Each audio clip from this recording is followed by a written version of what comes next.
बच्चों, कैसे हैं आप सब बच्चों। उम्मीद करते हैं आप लोग अच्छे हैं और स्वस्थ हैं। बच्चों, अभी मैं कुछ दिन पहले एक इवेंट पढ़ रहा था साइंस का, तो उसमें लिखा हुआ था कि हम बड़े लोगों की तुलना में आप छोटे बच्चों को लर्न करने की पावर ज़्यादा होती है, क्योंकि आपके अंदर सीखने की और समझने की कैपेसिटी ज़्यादा होती है। तो क्या आप लोग इस कैपेसिटी को बढ़ा रहे हैं या हम जैसे लोगों की तरह बड़े होते जा रहे हैं? यदि आप नहीं बढ़ा रहे हैं तो गलत कर रहे हैं। दूसरी बात मैं आपको ये लाया हूँ कि बच्चों, यदि बहुत सारे बच्चे कह रहे थे मुझे ये प्रॉब्लम है वो प्रॉब्लम है, तो यदि आपको लिखने की प्रॉब्लम है, यदि आपकी राइटिंग नहीं बनती है, यदि आप मात्राएं गलत लिख देते हो, तो आप इसको दूर करने के लिए बस 1 घंटे प्रतिदिन राइटिंग लिखना शुरू करिए। हो सकता है पहले दिन आप 1 पेज न लिख पाए, 2-4 लाइन लिखें, काफ़ी धीरे धीरे लिखिए और सुधार करके लिखिए प्रतिदिन 1 घंटे। तो आप देखेंगे कि 1 हफ्ते में आपका राइटिंग एकदम बेहतरीन हो गया, आपको एकदम बेहतरीन आ गया, आपसे अच्छा कोई लिखता नहीं आपके घर में। उसी तरह से यदि आपको लगता है कि आपको लर्न करने की प्रॉब्लम है, आप लर्न नहीं कर पाते हैं कोई चीज़, आपको याद ही नहीं होता है, तो उसके लिए प्रतिदिन आप 1 घंटे लर्न करने के लिए बैठिए। 1 घंटे, मेरे कहे पे 1 घंटे बैठिए। हो सकता है पहले दिन आपको कुछ नहीं याद हो, दूसरे दिन भी आपको कुछ नहीं याद हो, तीसरे दिन जरूर याद हो जाएगा। फिर आप 1 हफ्ते के अभ्यास से आपको पता चलेगा कि जो चीज़ें आप 3 दिन में याद किए वो आप एक ही दिन में 1 घंटे में याद कर लेंगे। फिर अगले हफ्ते और मेहनत करेंगे आप उसी तरह से 1 घंटे बैठ के सेम टाइम पे, तो आपको लगेगा कि जो आप 3 दिन में पढ़ रहे थे या 1 घंटे में याद कर रहे थे वो आप 10 मिनट में याद कर ले रहे हो। इसी तरह से भी आप अभ्यास बढ़ाते जाएंगे तो एक समय ऐसा आएगा कि आप केवल देखोगे, समझोगे और आपको याद हो जाएगा। उसी तरह से बच्चों, यदि आपको रीडिंग करने की प्रॉब्लम है तो रीडिंग यदि नहीं आती है तो मात्राओं को, सबके बेसिक चीज़ें पता है आपको कि अगर हिंदी रीडिंग नहीं आती तो आपको हिंदी वर्णमाला आनी चाहिए, और इंग्लिश रीडिंग नहीं आती तो वावेल, कॉन्सोनेंट, अल्फाबेट सब याद होने चाहिए और उसका यूज याद थोड़ा बहुत आना चाहिए। तो फिर आप गलत से कैसे भी करके रीडिंग करना शुरू कर दोगे। तो इस तरह से फिर आप 1 घंटे डेली रीडिंग करना स्टार्ट करिए। आप देखेंगे कि 1 हफ्ते में आपकी रीडिंग भी अच्छी हो गई है। सब कुछ आप अच्छा कर सकते हैं, ये आपके हाथों में है बच्चों। तो इस समय का सदुपयोग करिए। कोई मुश्किल आता है तो मैं आपके लिए हूँ। जो भी आपको प्रॉब्लम हो आप कमेंट बॉक्स में, व्हाट्सएप के जरिए, किसी भी के जरिए आप मुझे बताइए। मैं उसको वीडियो बनाऊंगा, समझाऊंगा, आपको आपकी पूरी हेल्प करूंगा। इसी उम्मीद के साथ बच्चों, आज चलिए मैं आपके लिए कुछ नई आपके सब्जेक्ट से कुछ जानकारी वाले लेसन को लेकर आया हूँ। चलिए उसे फटाक से रीड करते हैं। पढ़ेंगे फूड एंड हेल्थ, भोजन और स्वास्थ्य। कुछ मुख्य टॉपिक है इस लेसन के। फूड फॉर हेल्थ, हमारे स्वास्थ्य के लिए भोजन।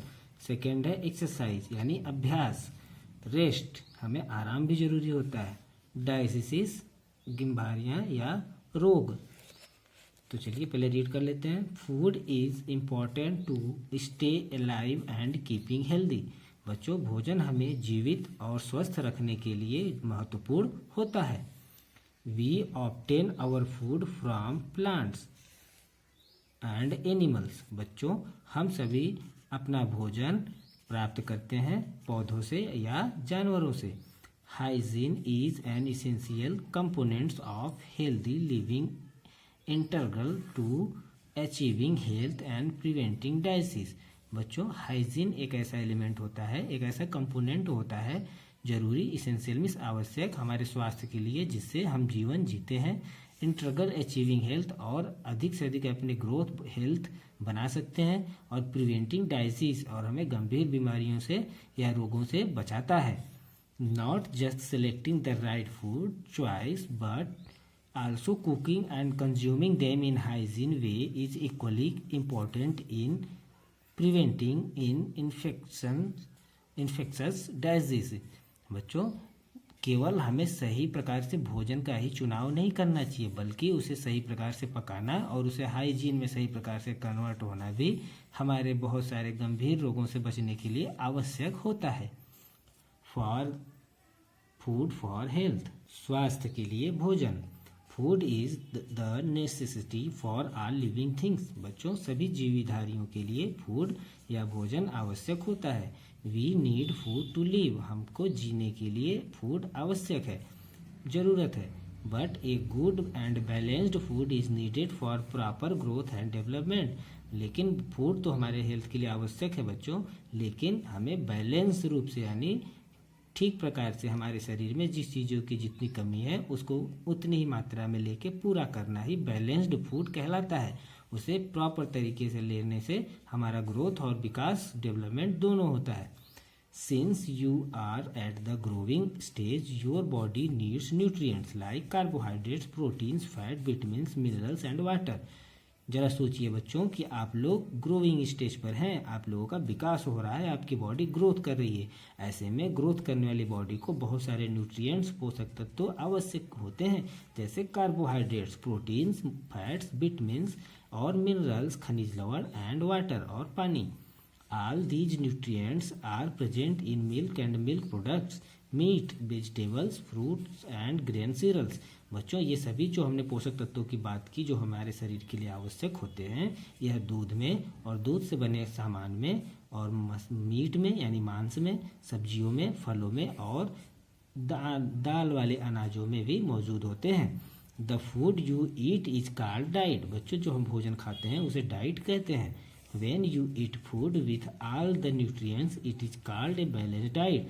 जब हम कभी पूरे न्यूट्रिएंट के साथ, सभी पोषक तत्वों के साथ फूड को खाते हैं तो उसे बैलेंस्ड डाइट कहते हैं। बिल्कुल इस तरह से एक बैलेंस्ड डाइट में सभी प्रकार के पोषक तत्वों वाले चीजें शामिल की होती हैं। Proteins. Proteins help the body to grow and to repair our cells. बच्चों हमारी कोशिकाओं को विकसित करने के लिए और उनके रिपेयर करने के लिए प्रोटीन की हमारे बॉडी की बहुत आवश्यकता होती है। Rich sources of proteins are pulses, milk, meat, chicken, fish, egg etc. अंडे, दालें, दूध, मांस और चिकन और मछलियाँ ये सब प्रोटीन्स के अच्छे स्रोत हैं। Among the pulses soybean is ranked the first. बच्चों दालों में सबसे ज़्यादा प्रोटीन सोयाबीन में पाया जाता है, इसलिए इसको पहले नंबर पे कहा जाता है। For infants proteins are available through mother's milk. बच्चों जो इन्फेंट्स प्रोटीन होता है वो छोटे बच्चों के लिए उनकी मम्मी के दूध में होता है। ये कुछ प्रोडक्ट्स हैं जिसमें सोर्स ऑफ प्रोटीन्स ज़्यादा हैं, प्रोटीन्स पाए जाते हैं। नेक्स्ट है carbohydrates. Carbohydrates give us energy to work and to play. बच्चों खेलने और काम करने के लिए हमें कार्बोहाइड्रेट से ऊर्जा मिलती है। Some sources of carbohydrates are cereals, pulse, sweet potato and sugar. बच्चों कार्बोहाइड्रेट के कुछ स्रोतों की चीज़ें हैं।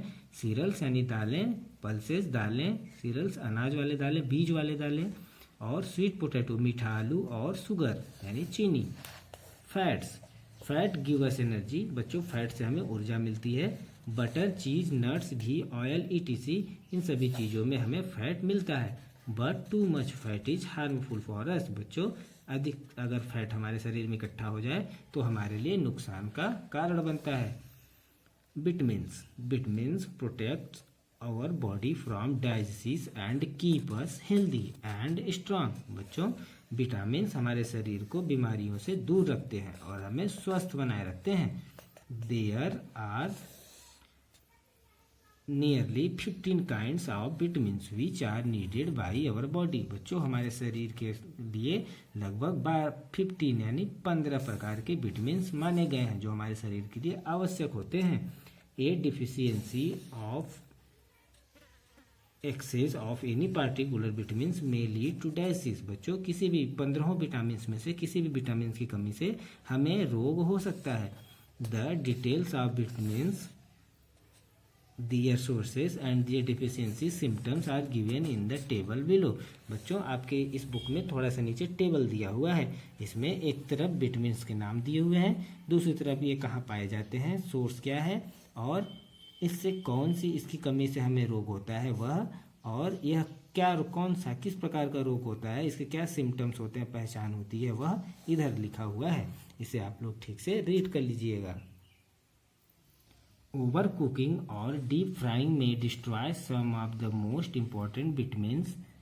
बच्चों आवश्यकता से अधिक पकाने से या फिर ज़्यादा फ्राई कर देने से कुछ में से उसके महत्वपूर्ण जो विटामिन होते हैं वो नष्ट हो जाते हैं। Vitamin B and vitamin C will be washed away if the vegetables are washed after cutting.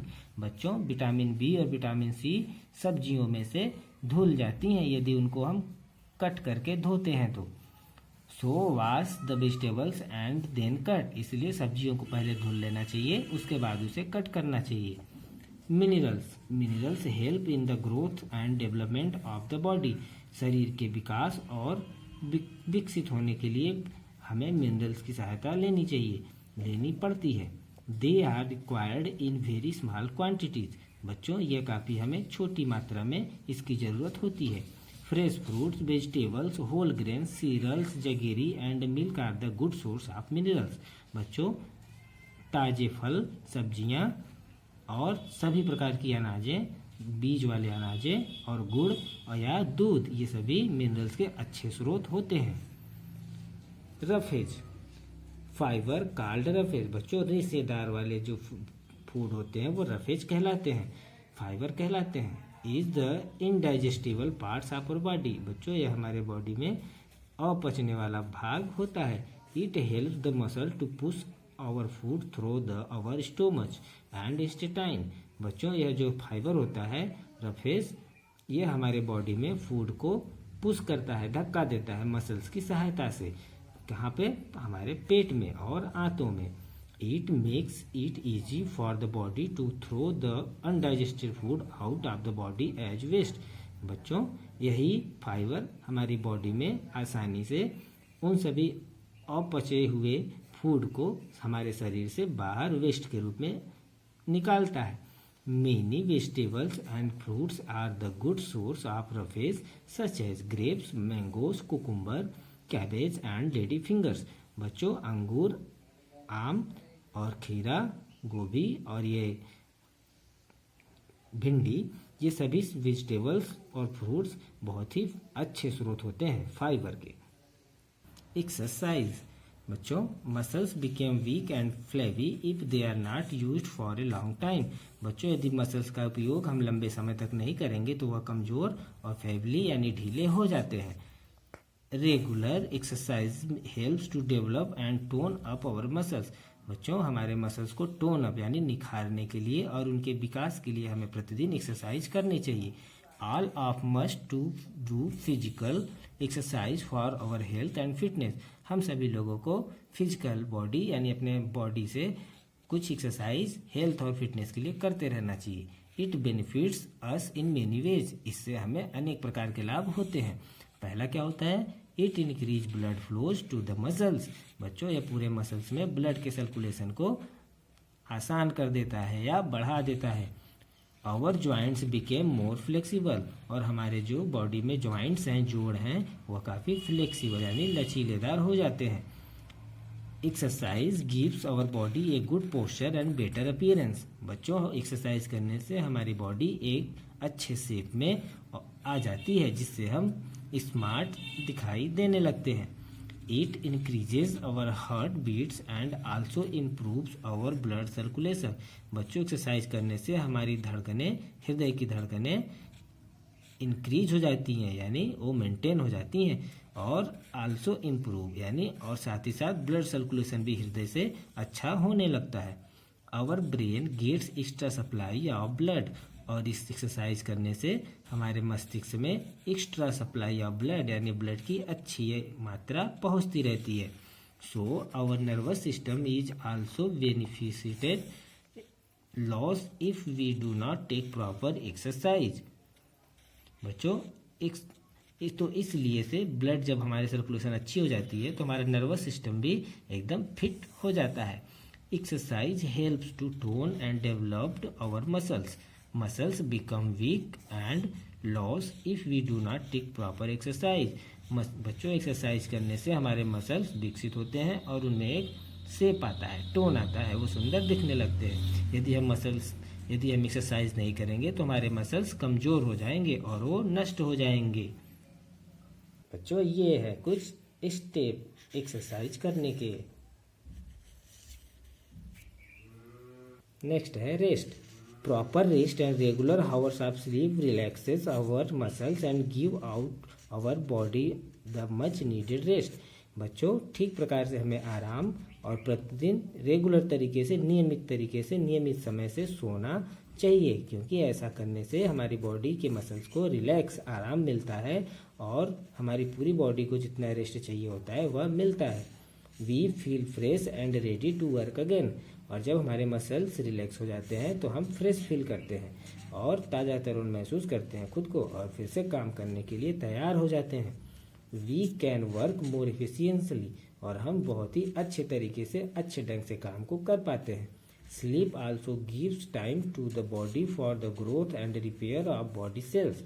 बच्चों, सोने से हमारी बॉडी में ग्रोथ होता है। जब हम सो रहे होते हैं तब हमारी बॉडी में ग्रोथ होता है और हमारे जो सेल्स होते हैं वो रिपेयर होते हैं। परंतु बच्चों, यदि आप आवश्यकता से ज़्यादा सोएंगे तो उससे भी आपको नुकसान हो सकता है। डायजीसिस यानी रोग। Any deviation in the normal functioning of the body is called a diseases. बच्चों, किसी भी प्रकार का अवरोध या विरोध जो हमारी बॉडी में होता है, नॉर्मल बॉडी से होता है, उसे डायजीस यानी बीमारियां कहते हैं। This may be due to some microorganism or malfunctioning in the body. बच्चों, यह इसलिए होता है कि हमारे बॉडी में कुछ माइक्रो ऑर्गेनिज्म या मेल फंक्शनिंग काम होने लगते हैं। Diseases causing organism are known as pathogens. बच्चों, जो बीमारियां हमारे बॉडी के ऑर्गेनिज्म को नष्ट करती हैं उसे पैथोजेंस कहते हैं। Diseases can broadly be classified into two types. बच्चों, रोगों को दो प्रकार से बांटा गया है, नॉन कम्युनिकेबल और कम्युनिकेबल। नॉन कम्युनिकेबल डायजीज क्या होता है? These are diseases that are not passed on from one person to another. बच्चों, यह एक ऐसे रोग होते हैं जो छुआछूत से नहीं फैलते हैं, यानी किसी एक को हुआ है तो उसके बगल में रहने वाले को नहीं होगा। Some non communicable diseases are night blindness, beriberi, scurvy, rickets and anaemia. बच्चों, उन सभी में नॉन कम्युनिकेबल जो डायजीज हैं वो हैं जैसे नाइट ब्लाइंडनेस यानी दिखाई न देना, अंधा हो जाना। बेरीबेरी एक रोग होता है। अभी आप लोग विटामिन वाली लिस्ट में देखिएगा उससे क्या सिम्टम है बेरीबेरी के। स्कर्वी, इसमें होंठ आपके फट जाते हैं। रिकेट्स, हड्डियों का टेढ़ा मेढ़ा हो जाना। एंड एनीमिया, जो कि ब्लड की कमी से होता है, ब्लड में आयरन की कमी से होता है। Anaemia is caused by the deficiency of iron in the food. भोजन जो हम करते हैं उसमें यदि आयरन की मात्रा नहीं होगी तो उसकी कमी से हमें एनीमिया हो जाता है। इन एनीमिया में the haemoglobin in the blood becomes low. हमारे ब्लड के हीमोग्लोबिन कम हो जाते हैं। So the oxygen carrying capacity of the blood reduce. और इस प्रकार से जब वो कम हो जाते हैं तो ऑक्सीजन जो एक स्थान से दूसरे स्थान ले जाने की क्षमता होती है ब्लड में वह कम हो जाती है। Iron is present in dates, apples, bananas, guavas, brinjals, pulses, jaggery, meat and liver. बच्चों, इन सभी चीज़ों में आयरन प्रचुर मात्रा में पाया जाता है। सेकेंड है नाइट ब्लाइंडनेस यानी अंधापन। Is caused by the deficiency of vitamin A. Vitamin A की कमी से हमें नाइट ब्लाइंडनेस हो जाता है। Green leafy vegetables, mango, papaya, tomato, butter, milk, fresh and egg yolk are rich source of vitamin A. बच्चों, ये सभी चीज़ें और साथ ही साथ अंडे का जो पीला भाग होता है उसमें विटामिन ए प्रचुर मात्रा में पाया जाता है। In night blindness the patient can not see in dim light. बच्चों, जो नाइट ब्लाइंडनेस होता है, अंधापन होता है, वह इस बीमारी के सिम्टम यह होते हैं, पहचान यह होती है कि रोगी हल्की रोशनी में देख नहीं पाता है। नेक्स्ट नंबर पर है rickets. Rickets is caused by the deficiency of vitamin D. Vitamin D की कमी से रिकेट्स रोग हो जाता है।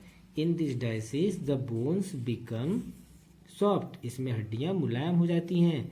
Vitamin D along with the minerals calcium and phosphorus makes our body and teeth hard and strong। बच्चों, विटामिन डी जिस mineral से और कैल्शियम फास्फोरस के मिनरल से हमारी बॉडी के बोन्स और दांत मजबूत और कठोर होते हैं। Calcium comes from milk and its products. बच्चों, जो कैल्शियम है वह दूध से और दूध से बने हुए चीज़ों में पाया जाता है। नेक्स्ट है beriberi. Beriberi is a disease caused by the deficiency of vitamin B1। Vitamin B is present in unpolished rice, milk, meat, peel and cereals and green vegetables. बच्चों, बेरीबेरी जो है विटामिन बी की कमी से होने वाला रोग होता है। विटामिन बी अनपॉलिश्ड यानी जिसमें पॉलिश न किया गया हो, जिसके ऊपर की परत साफ न की गई हो, जैसे राइस के, मिल्क में से कैसे विटामिन B1 बाहर हो जाएगा। जब उसके क्रीम वगैरह हम निकाल लेते हैं तो फिर जो सादा मिल्क बचता है उसमें विटामिन B1 नहीं होता। उसी तरह मीट, मटर, सीरियल्स और ग्रीन वेजिटेबल, कुछ वेजिटेबल जैसे करेला वगैरह के अगर ऊपर की परत छील देते हैं हम तो उसमें से विटामिन B1 नष्ट हो जाता है। नेक्स्ट है बच्चों ग्वाइटर। ग्वाइटर मीन्स होता है घेंघा रोग, जो गले में अक्सर हो जाता है, गला सूज जाता है। Goitre is caused by deficiency of iodine. बच्चों आयोडीन की कमी से ग्वाइटर रोग होता है। In goitre a gland in the neck region swells. बच्चों इस बीमारी में हमारे गर्दन में एक ग्लैंड, एक मोटा सा हवा भरा की तरह एक स्वेलिंग हो जाती है। Goitre can be prevented by using iodized salt. Sea food is also rich in iodine. बच्चों ग्वाइटर को हम आयोडीन वाले नमक खा के रोक सकते हैं। साथ ही साथ समुद्र से मिलने वाले जो भोजन होते हैं उसमें भी आयोडीन काफ़ी अधिक मात्रा में पाया जाता है। Scurvy is caused by deficiency of vitamin C की कमी से स्कर्वी रोग हो जाता है। Bleeding of the gums and swelling of joints results from scurvy. बच्चों हमारे मसूड़े जो स्वेलिंग हो जाते हैं, सूजन आ जाती है या ब्लड आने लगता है, और साथ ही साथ हमारे ज्वाइंट्स में, जोड़ों में जो दर्द होने लगता है, यह सब स्कर्वी के पहचान होते हैं। Vitamin C is present in citrus fruits, amla, tomato, green leafy vegetables, potato and sprouted grains and pulses. बच्चों विटामिन सी खट्टे फलों में आंवला, साइट्रस में होता है खट्टे फल, और आंवला, टोमेटो, हरे पत्तेदार सब्जियां, आलू और स्प्राउटेड अनाज में और दालों में पाया जाता है। Communicable disease. बच्चों यह है देखिए ग्वाइटर होने पे आपको कुछ इस तरह से होता है गले में। रिकेट्स होने पे पैरों की या शरीर की किसी भी जगह की हड्डी टेढ़ी हो जाती है। बेरी के कुछ इस तरह के सिम्टम्स बॉडी में दिखाई देते हैं। और स्कर्वी होने से मसूड़े कमजोर हो जाते हैं और उसमें ब्रश करने पे ब्लीडिंग होने लगता है। Communicable diseases. बच्चों अब ये पढ़ते हैं। अभी तक हम लोग पढ़ रहे थे नॉन कम्युनिकेबल, यानी जो किसी दूसरे के संपर्क में आने से नहीं फैलते। अब देखते हैं यह क्या है। Diseases that can spread from one person to another are called infectious or communicable diseases. बच्चों वह बीमारियां जो एक दूसरे से फैलती हैं उसे इन्फेक्शस या कम्युनिकेबल डाइजीज कहते हैं। These diseases are caused when our body is attacked by germs। बच्चों यह गंभीर बीमारियां हमें तब होती हैं जब हमारे ऊपर कीटाणुओं का हमला होता है।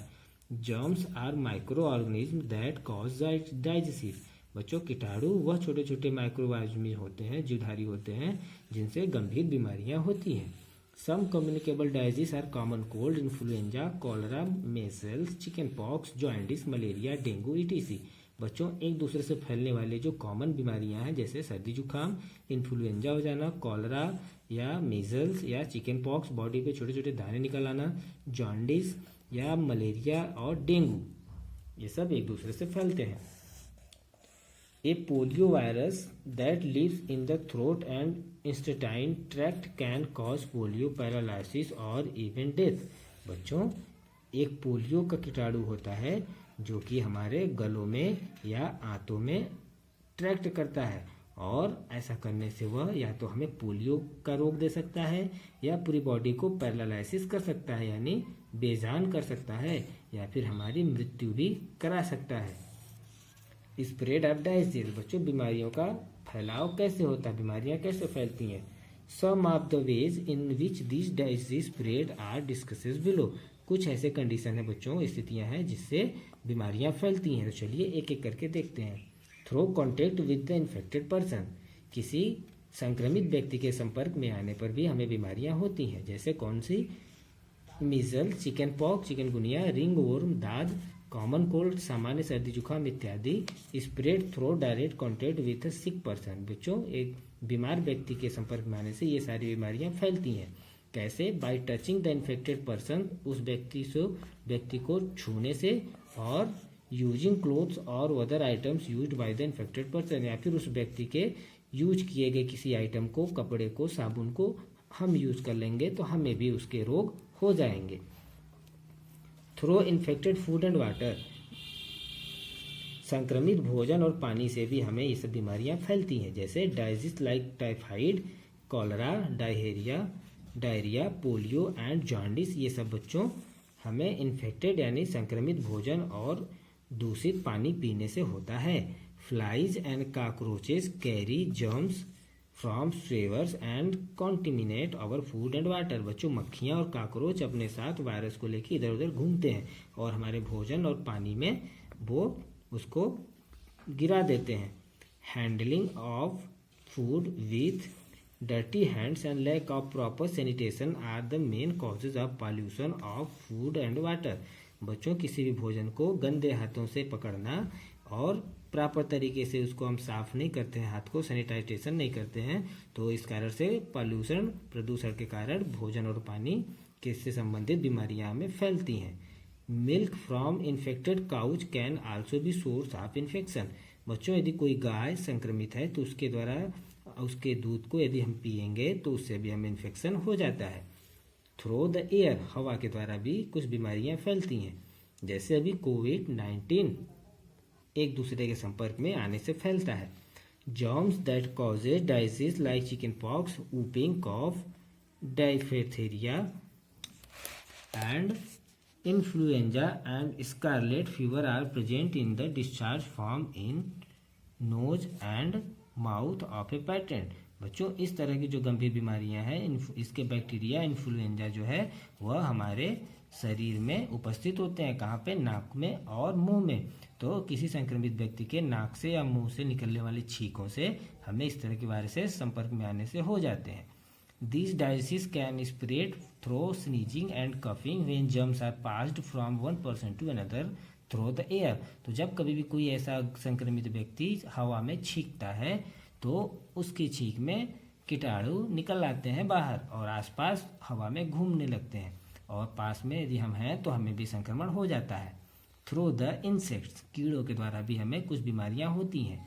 Living organism which transmit the diseases are called vectors and carriers. बच्चों, कुछ ऐसे लिविंग ऑर्गेनिज्म हैं जो वायरसेस को ट्रांसमिट करते हैं यानी कि परावर्तित करते हैं, उसे कैरियर्स या फिर वेक्टर्स कहते हैं. सम डाइजीज, कुछ बीमारियां जैसे मलेरिया, डेंगू, फीवर इत्यादि, ये सभी जो है कीटाणुओं के काटने से होती है. आपको तो पता है डेंगू का भी मच्छर होता है और मलेरिया का भी मच्छर होता है. Spread through insect like mosquito, fleas etc. मक्खियों के द्वारा, फ्लीज के द्वारा और मच्छर के द्वारा यह गंभीर बीमारी फैलती है. They are the carriers of the germs. बच्चों, ये सभी कीटाणुओं को लेके घूमते हैं, कैरीज ले जाते हैं. They suck the blood of some infected person. बच्चों, यह किसी रोगित या संक्रमित व्यक्ति के ब्लड को टच करते हैं, यानी बीमार है कोई व्यक्ति, उसके ब्लड को मच्छर ने यदि काट लिया तो फिर वो यदि मच्छर किसी और को काट लेता है तो उस मच्छर के काटने से फिर हमें वो बीमारी, मलेरिया, बुखार या इस तरह के रोग हो सकते हैं. Germs from the infected person also enter their body while sucking the blood. जब सकिंग में चूसना, जब वो ब्लड को चूस रहे होते हैं तो when they bite other people the germs pass into their blood and they also get infected by the disease. वही मैं बता रहा था कि वो ब्लड को चूसते हैं. यदि किसी संक्रमित व्यक्ति के ब्लड को चूस लिए और फिर किसी सामान्य व्यक्ति को उन्होंने काट लिया तो फिर सामान्य व्यक्ति को उनका रोग हो जाता है. Some rats spread plague by biting others. बच्चों, कुछ चूहे ऐसे होते हैं जो प्लेग जैसी गंभीर बीमारियां काटने से लोगों को फैलाते हैं. Preventing communicable diseases. बच्चों, इन सभी गंभीर बीमारियों से हम कैसे बच सकते हैं? We should keep our houses airy and open to sunlight. हमें अपने घर को स्वच्छ, हवादार और खुला सूर्य के प्रकाश आने वाला बनाना चाहिए. Both fresh air and sunlight help in destroying germs as they are natural disinfectants. बच्चों, ताजी हवा और सूर्य का प्रकाश कीटाणुओं को नष्ट करने में प्राकृतिक रूप से सहायक होते हैं. Our homes must be swept every day and kitchen should be kept clean as food is cooked here. बच्चों, हमारे घर को प्रतिदिन झाड़ू लगाया जाना चाहिए और साथ ही साथ किचन को जैसे ही खाना पक जाए उसे साफ कर देना चाहिए. Toilets and bathroom should be clean properly. Toilet और बाथरूम को प्रॉपर तरीके से ठीक प्रकार से साफ करना होगा. Avoid eating food that is prepared and sold in the open. हमें उन सभी भोजन को इग्नोर करना होगा, त्यागना होगा, नहीं खाना होगा जो कि तैयार किए जाते हैं और बेचे जाते हैं खुले मार्केटों में. Our bedding and clothes must be exposed to the sun wherever possible. जब कभी भी संभव हो हमारे बेड के बिस्तर को धूप में डाल देना चाहिए. Articles used by the parents should not be used by others, that is clothes, towels, dishes. They should be disinfected or boiled. बच्चों ऐसे सभी चीज़ें जो किसी मरीज रोगी के द्वारा यूज किए गए हों, जैसे कपड़े, टॉवेल्स या कोई भी डिशेस, तो उन सभी को हमें जब तक उबाला और साफ न किया जाए उसे यूज नहीं करना चाहिए। Children affected with the communicable disease like mumps, measles, chicken pox should not be sent to school till they recover. बच्चों कुछ बच्चे जैसे कि कम्युनिकेबल डिजीज से संक्रमित हो जाते हैं, जैसे मम्स, मीसल्स, चिकन पॉक्स से, तो उनको स्कूल नहीं भेजना चाहिए जब तक वो कवर या ठीक न हो जाए, क्योंकि इससे वो दूसरों को भी फैल सकता है। In addition to the general and specific measures given above, we must also build up immunity against disease। बच्चों सबसे लास्ट और सबसे महत्वपूर्ण बात यह है कि सभी बीमारियों से बचने के लिए हमें तो पता ही नहीं है कि कहाँ पे इन्फेक्शन उड़ रहे हैं, हवा में कहाँ पे कीटाणु उड़ रहे हैं, कौन सा कीट हमें काट रहा है, क्या है। तो इन सब से बचने के लिए बच्चों हमें अपने इम्यूनिटी सिस्टम को मजबूत रखना चाहिए, हमारे रोग प्रतिरोधक क्षमता को मजबूत करना चाहिए। ये कैसे होता है? ये हमें हेल्दी और बैलेंस्ड डाइट खाने से मिलता है, और साथ ही साथ कुछ एक्सरसाइज भी हमें जरूर करनी चाहिए। ऑल राइट स्टूडेंट, आप सभी ने बहुत अच्छे से रीड किया। इस लेसन को 2 से 3 बार रीड कीजिए और अर्थ को समझ के याद करने की कोशिश कीजिए। विटामिन्स के नाम को याद करने की कोशिश कीजिए, आपके एग्जाम बेल में आ सकता है। तो ठीक है बच्चों, मैं आता हूँ आपके लिए एक नई सी वीडियो लेके। तब तक अपना ध्यान रखिए और बाय बाय।